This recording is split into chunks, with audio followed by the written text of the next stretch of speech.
Katibu katika Wizara ya Afya Mary Muthoni amewahimiza Wakenya kutowasahau wazee katika jamii msimu huu wa sherehe za Krismasi, hasa katika usajili katika bima ya afya ya SHA. Akizungumza alipozuru katika nyumba ya wazee ya mji wa Huruma pamoja na washirika wenza wa kundi la jamii Imara Mashinani kusherehekea Krismasi na wazee hao, Katibu Mary Muthoni amesema serikali imeweka mbele maslahi ya wazee na kuanzia mwaka ujao watazidi kuzuru katika nyumba zaidi za wazee kuwasajili wasiojiweza kwa bima ya afya ya SHA ili kuhakikisha Wakenya wote wanapokea matibabu ipasavyo.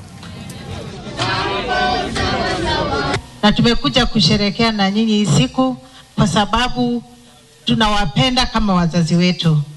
Na ndio imetuleta hapa tukiwa wafanyikazi wa serikali. Tumekuja tu kukaa na nyinyi na kuonesha upendo na upendo wa Mungu. Na tutaendelea kuwatembelea na tutaendelea kuwaombea kila siku. Hatuna mzee wa county government na mzee wa national government. Hatuna mgonjwa wa national government na mgonjwa wa county government. Sisi tunashughulikia kila mtu katika mahali popote yupo. Na nikiangalia mambo ya health, mimi naangalia wazee kama nyinyi.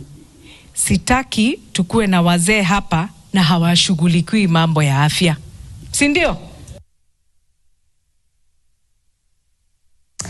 Mtazamaji, na taarifa hiyo ya SHA inatupatia awamu ya kwanza kuelekea kwenye mapumziko mafupi mtazamaji, lakini usiondoke hapo ulipo maana tunarejea na taarifa zaidi.